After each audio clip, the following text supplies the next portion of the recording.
bom dia. 9h30 em ponto. Estamos começando a nossa live. Quem está entrando aí? Márcia. Bom dia, Márcia.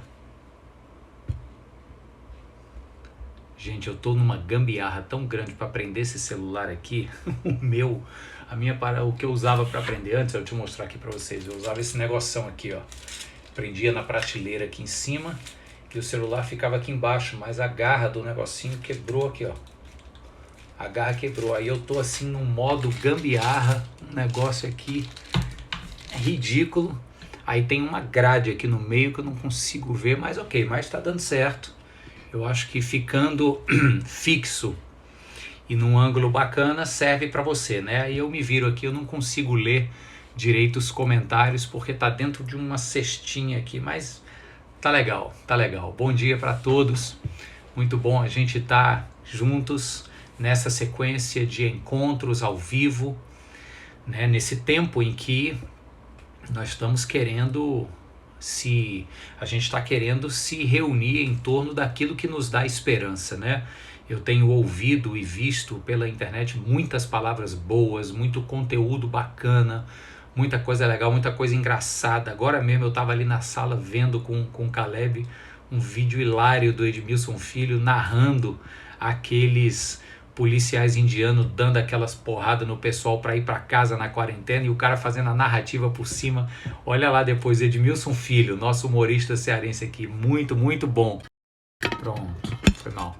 Tô dizendo, tá difícil mexer aqui no negócio, mas ok, pronto, agora deu certo. Então, good morning aí pra Adriana, tô vendo a Adriana, que massa. Bom demais. Gente, nós estamos lendo a primeira carta de Pedro, né? Mas enfim, volta aí, me perdi aqui. Como eu estava dizendo, a gente está em busca disso que nos dá esperança. Então tem muita coisa boa, muito conteúdo bacana, muita palavra de Deus sendo comunicada, muita comédia, muita coisa engraçada. Isso nos dá esperança.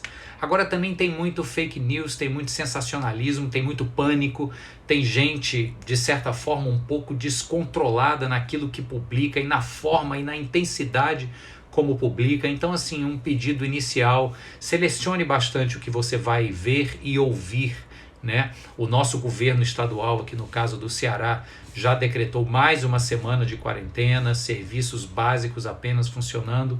Então a gente vai ter mais esse tempo agora para se cercar de coisas boas. Então seja muito seletivo mesmo naquilo que você consome, naquilo que você bota para dentro, ok?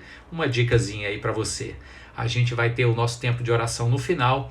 Antes, eu queria lhe pedir que abrisse a sua Bíblia, acessasse aí no computador ou no celular a primeira carta de Pedro, lá no final do Novo Testamento, a partir do verso 2. Hoje a gente começa de onde a gente parou na sexta-feira, que foi no verso 10. Vamos começar hoje a ler o verso 11. Já estou com a minha Bíblia aqui aberta. Já estou com as minhas anotações no computador aqui na frente. Vou de vez em quando tirar o olho aqui da câmera para olhar para o computador, para falar com você as anotações que fiz, mas tem coisa boa para a gente refletir. Então, tempo aí para você abrir primeira carta de Pedro aos cristãos da Ásia Menor. Se você vem acompanhando, você já sabe que eram cristãos gentios. A sua grande maioria era feita de cristãos que não vieram do judaísmo, mas Pedro faz algo muito bacana aqui com eles. Vamos recapitular então um pouco. Deixa aberto aí, primeira carta de Pedro, no capítulo 2, a partir do verso 11. Pedro está falando aos cristãos que estão debaixo de um sofrimento, fruto de uma perseguição severa do Império Romano, mais especificamente do Imperador Nero. Um minutinho. O Pedro escreve para esses cristãos para motivá-los e encorajá-los em meio ao sofrimento.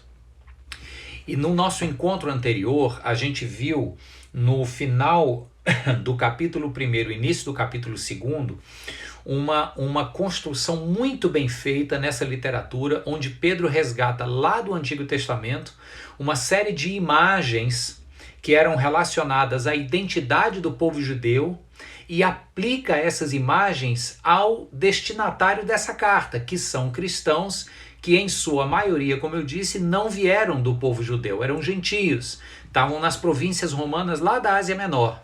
Então, por que ele faz isso? Ele diz que assim como o antigo Israel de Deus era família de Abraão, agora eles são família de Abraão. Assim como eles participaram de um êxodo do Egito, o povo agora está numa jornada terrena participando de um novo êxodo. Diz que assim como o povo de Israel teve o templo, eles agora são o novo templo de Deus. Ele fala nessa imagem das pedras vivas na edificação de uma casa espiritual. Ele diz que assim como o povo tinha o culto mediado por um sacerdote, agora a igreja cristã é um grande reino de sacerdotes, uma nação santa. São imagens colocadas lá no Antigo Testamento, livro do Êxodo, livro de Levítico, livro dos Salmos, profeta Isaías capítulo 40, e Pedro atualiza essas imagens do povo de Deus para este novo Israel de Deus. E por que ele faz isso? Relembrando, ele faz isso porque o sofrimento é melhor experimentado quando ele se compreende dentro de uma história maior. Quando a gente sofre sem saber por que está sofrendo, ou sem saber que propósito tem aquilo, o sofrimento se torna insuportável. Então, Pedro está dizendo o seguinte: olha, vocês estão sofrendo porque vocês fazem parte dessa história maior que Deus está escrevendo no mundo. Deus levantou um povo para ser o protagonista dessa história, mas agora, em Cristo Jesus, vocês também são estes protagonistas da história maior que Deus está escrevendo. Na verdade, o protagonista é Jesus Cristo, né? Mas nós somos esses coadjuvantes importantes na história de Deus. Então a gente viu isso na sexta-feira, quero relembrar isso com você agora, e relembrar por fim, para a gente cair aqui no texto, que ler as cartas pastorais, essa leitura precisa partir de 3 premissas. Primeiro, que essas cartas elas contribuem para a história maior que Deus está formando. Segundo, que essas cartas são escritas dentro de um contexto de dominação do Império Romano, importante você manter isso em mente. E terceiro, que as cartas pastorais, cada uma delas está circunscrita num contexto situacional.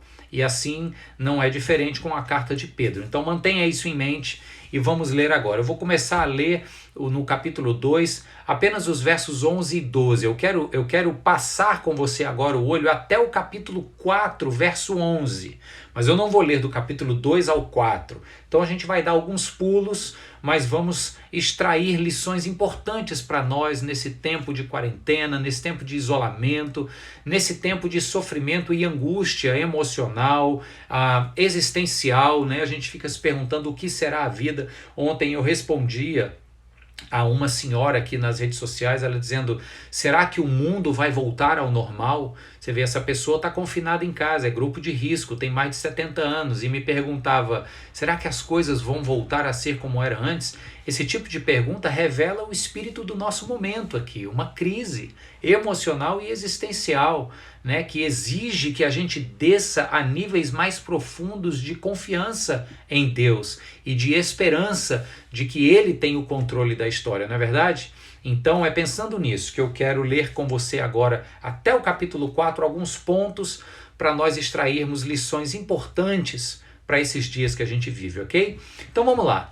Primeira carta de Pedro, capítulo 2, versos 11 e 12. Será o meu primeiro trecho aqui. Diz assim, ó: Amados, insisto em que, como estrangeiros e peregrinos no mundo, vocês se abstenham dos desejos carnais que guerreiam contra a alma. Vivam entre os pagãos de maneira exemplar, para que, mesmo que eles o acusem de praticar o mal, observem as boas obras que vocês praticam e glorifiquem a Deus no dia da sua intervenção. Esses 2 primeiros versos aqui constituem assim um imenso desafio para aquela comunidade. Pedro já começa trazendo para muitos deles uma imagem diferente, desafiadora, quando ele diz assim, ó: vocês são estrangeiros e peregrinos. Essas 2 palavras nos são muito familiares, a gente trata muito disso no nosso contexto cristão, mas para quem não está familiarizado com isso ainda, esse contexto de dizer que o cristão é um estrangeiro e peregrino é algo muito importante para a nossa compreensão como participantes da história de Deus. Os termos em grego aqui que Pedro usa são dignos de exposição aqui. Primeiro ele diz assim, vocês são estrangeiros. Essa palavra grega é a palavra paroikos, de onde vem a expressão paróquia que a gente conhece. Para oikos, para é uma preposição que significa ao lado de, e oikos é um substantivo que significa casa.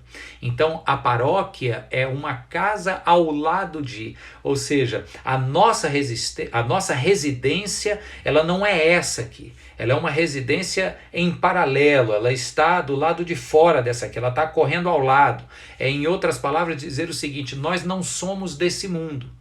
Mas ao mesmo tempo a gente vive nesse mundo. Então o que ele está querendo dizer quando ele nos chama de estrangeiros? Ele está dizendo o seguinte, olha, ainda que vocês estejam vivendo neste mundo, nesta casa, vocês não pertencem a este mundo.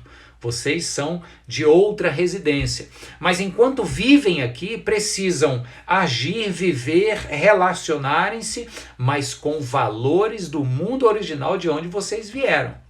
Então eu não sei se você já teve essa experiência, quem me assiste aqui hoje, eu sei que a Adriana está me vendo aí, ela mora fora do país.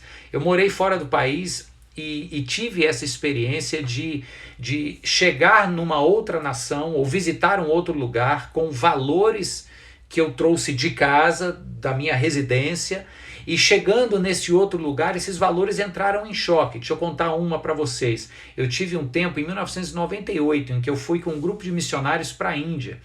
E a gente foi para lá pregar o evangelho e a gente fazia peças de teatro nas escolas, depois aplicava aquela mensagem do teatrinho ao evangelho, etc. Foi muito produtivo, muito legal.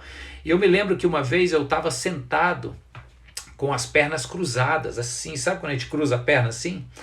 E aí um dos líderes da igreja local veio para mim e disse assim, descruza as pernas agora porque é uma ofensa. Você fica com a perna cruzada assim e a sola do teu pé fica apontando para quem está te vendo e ouvindo. Então aquilo foi um costume cultural que eu não conhecia, mas sem querer entrei em conflito com a cultura presente. Então volta aqui para a expressão que Pedro está dizendo. Ele diz assim, vocês são estrangeiros. E os estrangeiros são esses paróicos, são esses que estão aqui, mas não são daqui. Tem uma residência outra, e nesta residência outra, original, existem valores. Então nós estamos aqui, mas não compactuamos com os valores daqui. Nós estamos aqui, mas os nossos valores são do reino de Deus. Então a gente confronta os valores da nossa cultura agora. Valores que geram morte, opressão, valores que desmerecem a mulher, valores que desmerecem as crianças, os escravos. Era o que acontecia lá na época do Império Romano. Os valores do reino de Deus geram vida, geram igualdade de gênero, geram validade do convívio social. No casamento você vai ver como Pedro vai já falar isso aqui. Então o estrangeiro ele parte do princípio de que ele está nesse mundo, mas ele traz valores do reino de Deus para dentro deste mundo, tá claro? Aí ele diz que são estrangeiros e peregrinos. E a palavra peregrinos é parepidemos. Essa é uma expressão que junta duas preposições e um substantivo, para, epi e demos. Epi é sobre, né? Tem a epiderme. O demos é povo, é pessoas, é gente. E o para você já sabe. Então, mais ou menos a expressão é o seguinte, nós estamos de passagem, um peregrino, ele está de passagem, mas em contato, né, com esta superfície, né, com esta epidemos, com os nativos, o povo que vive aqui. Não é para complicar, mas é só para melhorar essa imagem que a gente tem.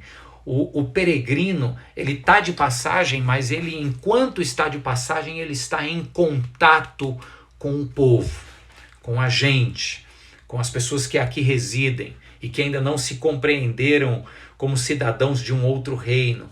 Então, o peregrino, se o estrangeiro, o paróicos, ele vem de fora trazendo valores novos aqui para dentro, o peregrino não fica apenas no conceito de valores, ele vai para a ação, porque ele está em contato. para epidemos. Ele está em contato, e quando a gente está em contato, o que os olhos veem, o que a mão toca, o coração sente, nos leva à ação.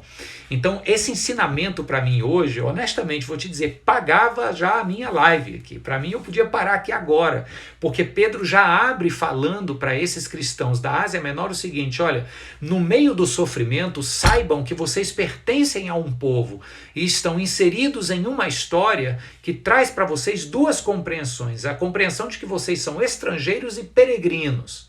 Como estrangeiros, vocês trazem valores maiores do reino de Deus para transformar os valores corrompidos deste mundo idólatra, mas não ficam apenas nas ideias discutindo valores. Vocês são peregrinos, e o peregrino, no exato sentido grego do termo, é aquele que está de passagem, mas enquanto passa está em contato. E porque está em contato é chamado a ação.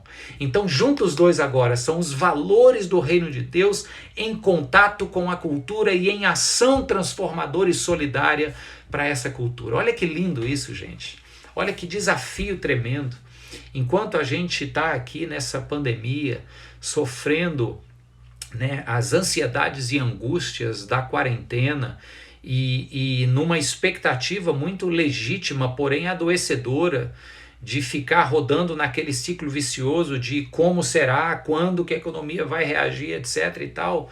Enquanto a gente está nesse meio, a palavra de Deus chega para nós e diz assim: lembrem-se que os valores de vocês são do reino de Deus. As pessoas que estão achando que o mundo vai se acabar porque a crise econômica vai pegá-las de jeito, talvez estejam com muito mais valores materialistas do mundo aqui do que valores de quem confiam num reino maior. Pensa nisso. E ao mesmo tempo que são peregrinas, estão assim: eu estou passando por esse mundo e estou vendo gente sofrendo. Eu também estou sofrendo. Mas o meu sofrimento não vai fazer de mim alguém egoísta que olha apenas para a minha dor. Mas porque sou peregrino, estou em contato com esse povo com quem eu convivo enquanto por aqui passo, vou agir na busca de transformação.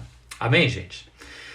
Maravilha, desafio imenso para mim e para você, para a gente começar essa semana. Mas vamos seguir, porque depois ele vai falar nos versos do 15 ao 25, ele vai falar sobre a aplicação concreta desta compreensão de sermos estrangeiros e peregrinos. E aí ele aplica isso a dois contextos que as comunidades cristãs do primeiro século, da Ásia Menor, debaixo do Império Romano, viviam. Ele fala no contexto da relação escravo-senhor e no contexto da relação esposas-maridos e maridos-esposas. Por que Pedro escolhe essas duas relações? Porque tanto a relação do escravo com o senhor e da esposa com o marido e do marido com a esposa eram duas relações muito desgastadas pelos valores culturais da época. Eram valores de opressão. Então, no valor na relação dos escravos e dos senhores, tinha um valor de muita dominação e opressão. Então, os senhores, eles oprimiam os escravos. Você pode chegar e dizer: não, mas toda relação de escravidão é uma relação opressora. É verdade, é porque a gente tem na mente a compreensão do Brasil colonial. A gente leu lá nos livros de história que os escravos africanos vieram para o Brasil, eles eram oprimidos. É verdade, esse é o nosso imaginário quando se fala de escravidão. Mas não era da mesma forma no primeiro século. Nas sociedades antigas, o contexto de escravidão era um pouco diferente. Não é sobre isso que eu quero falar aqui agora, mas você precisa só entender que nem sempre um escravo era maltratado naquele sentido do imaginário do Brasil colonial que nós temos. Mas debaixo do Império Romano, nas províncias da Ásia Menor, isso estava acontecendo sim, essa opressão. Então Pedro está dizendo: olha, os valores do reino de quem é um estrangeiro e peregrino fazem com que vocês, que se converteram aí ao cristianismo agora, vieram do paganismo e ainda têm escravos, faz com que vocês sejam compassivos e misericordiosos com eles. E escravos, vocês que se converteram agora, vocês estão debaixo do chicote de um senhor severo, então saiba o seguinte: aguenta esse sofrimento aí, mas seja íntegro. Mulheres, vocês estão debaixo de um marido que é machista, que é opressor, aguenta firme aí. Aí Pedro diz: sabe por quê? Porque o testemunho de vocês viver como esse estrangeiro e peregrino, que traz valores novos e que tem uma ação abençoadora no mundo, faz com que vocês desempenhem um testemunho cristão neste momento, como escravos ou como esposas oprimidas, porque é assim que acontecia na época. O testemunho de vocês vai transformar essas pessoas, os senhores e os maridos opressores ainda ligados a um paganismo opressor. Então, Pedro está desafiando aqui para que enquanto a gente vive neste mundo, não somos dele, mas enquanto nele vivemos, vamos dar bons testemunhos para transformar o olhar daqueles que, vendo as nossas boas obras, passem a considerar um Deus maior do que aquelas divindades do paganismo e do Império Romano. Então isso está totalmente alinhado com o que está escrito lá. Eu até selecionei aqui em Mateus capítulo 5, verso 16, quando Jesus está dizendo aos seus discípulos: sejam sal da terra e luz do mundo e realizem as suas boas obras para que os outros, vendo as suas boas obras, glorifiquem ao Pai que está nos céus. Amém, gente? Então vamos seguir aqui. No capítulo 3, versos de 1 a 7, é quando ele vai falar desse segundo caso, da relação de conjugalidade, mulheres que se sujeitam aos seus maridos para que ganhem esses maridos a partir de um testemunho de mulheres de Deus e de maridos que vão amar e servir sacrificialmente suas mulheres quando estes passarem a conhecer a Cristo e viver os valores do reino. Aí avançando, eu quero ler para vocês agora o capítulo 3, dos versos 8 ao 11. E diz assim, olha que bonito agora. Quanto ao mais, tenham todos o mesmo modo de pensar. Sejam compassivos, amem-se fraternalmente, sejam misericordiosos e humildes. Eu estou no capítulo 3, verso 8, vou ler o 9 agora. Não retribuam mal com mal, nem insulto com insulto. Ao contrário, bendigam, pois para isso vocês foram chamados, para receberem bênção por herança. Pois, preste atenção aqui agora, quem quiser amar a vida e ver dias felizes, guarde a sua língua do mal e os seus lábios da falsidade. Afaste-se do mal e faça o bem. Busque a paz com perseverança. Porque os olhos do Senhor estão sobre justos e os seus ouvidos estão atentos à sua oração, mas o rosto do Senhor volta-se contra os que praticam o mal. Vamos parar aqui e deixa eu te propor algo lindo que eu elaborei aqui enquanto fazia esse estudo para conversar com você hoje. Anote aí, se você está tomando notas, vale a pena. Pedro está escrevendo para uma comunidade que sofre, você já entendeu isso? Império Romano, século I, final dos anos 60 depois de Cristo, Nero empreende uma perseguição ostensiva e aberta aos cristãos. Então Pedro escreve dizendo o seguinte: quem quer amar a vida e ver dias felizes? Como assim, Pedro? Amar a vida e viver dias felizes? Fala sério.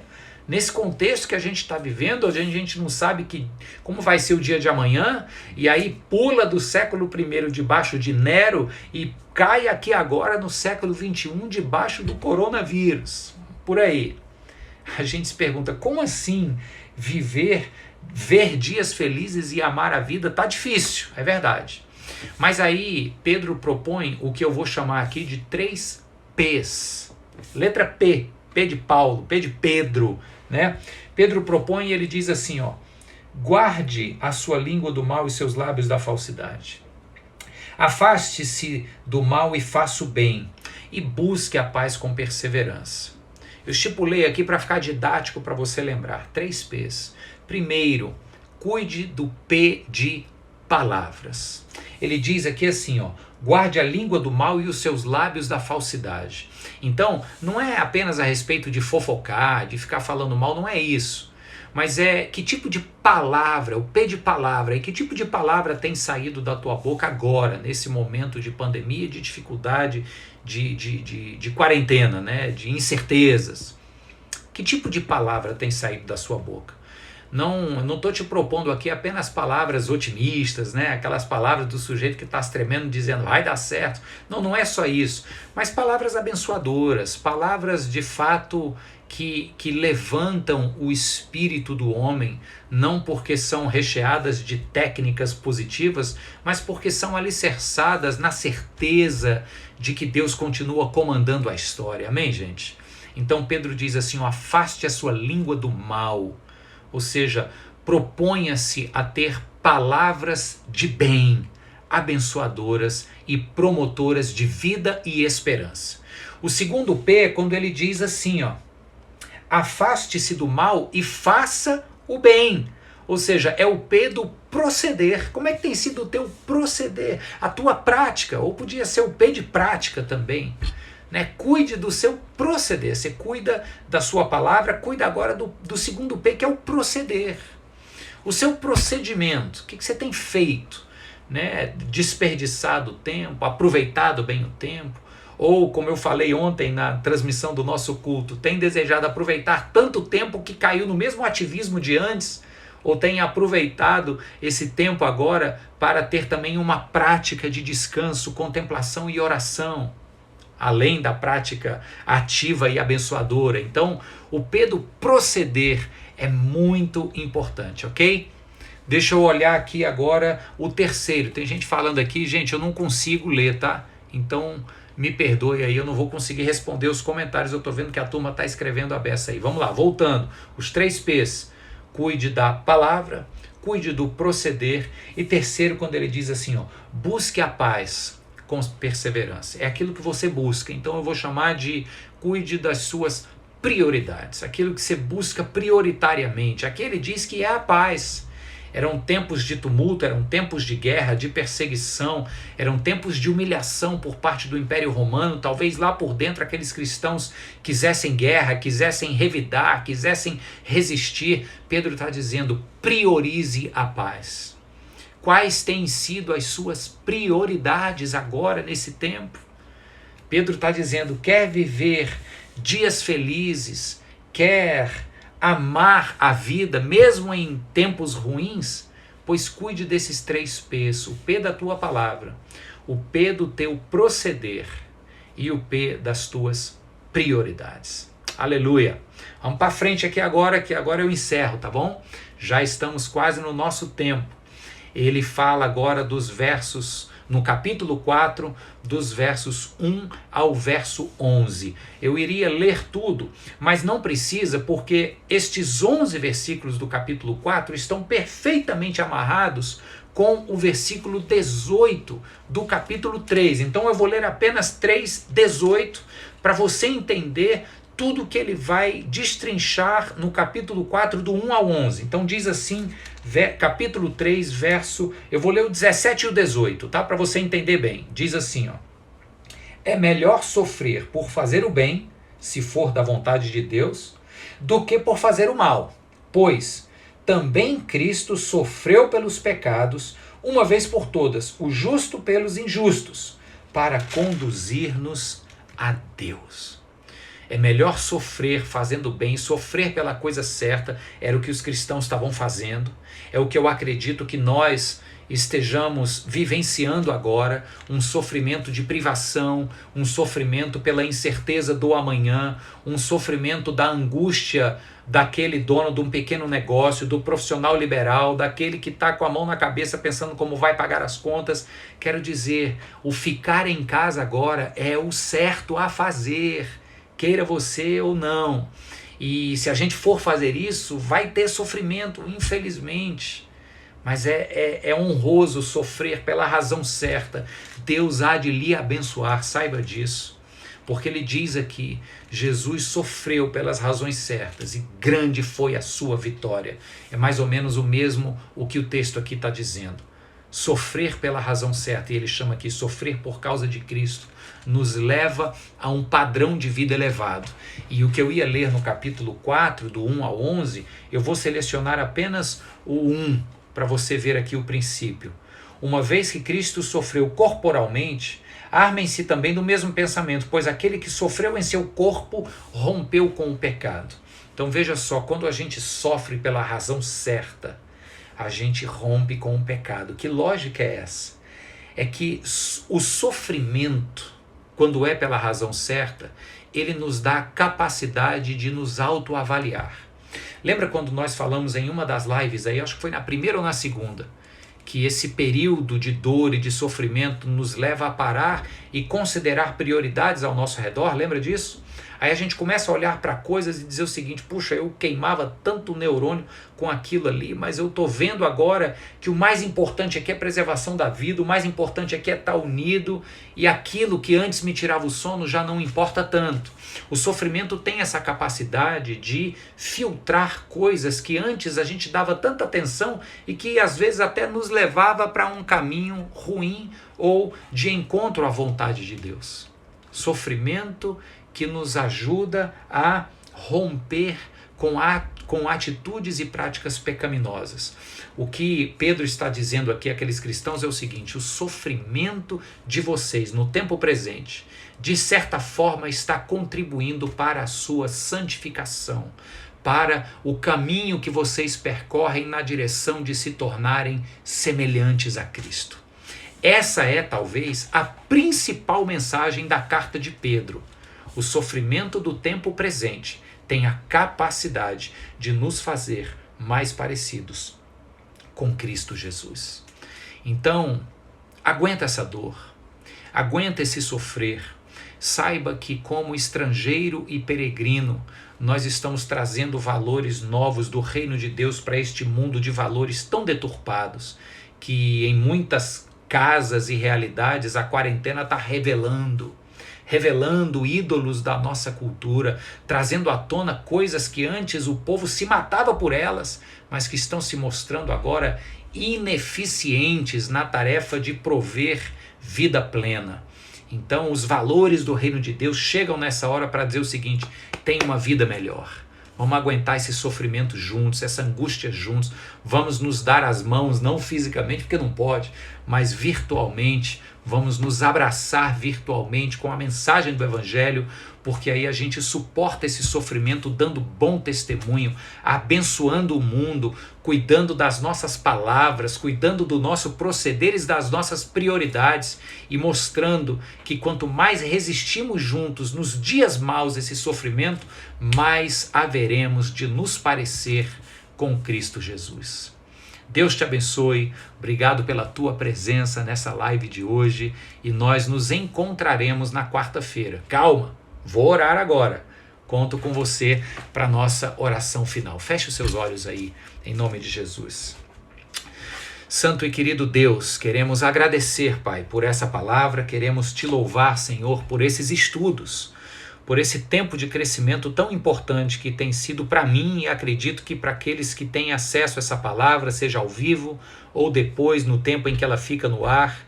Te peço, meu Deus, que algo novo aconteça em nossos corações, em nossas mentes essa semana e que isso resulte a partir das nossas mãos, Deus, numa prática abençoadora ao mundo ao nosso redor. Em nome de Jesus, Senhor, nos abençoa, nos dá, ó Deus, esse entendimento e nos leva para um lugar novo de confiança e esperança em Ti. Oramos agradecidos, Deus, em nome de Jesus e para a glória de Jesus. Amém e amém. Uma semana de paz para você, uma semana de bênção.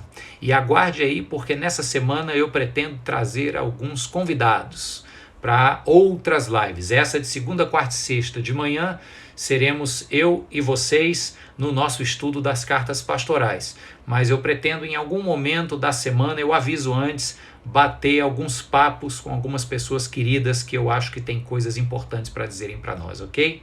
Deus abençoe você e até nosso próximo encontro. Tchau, tchau.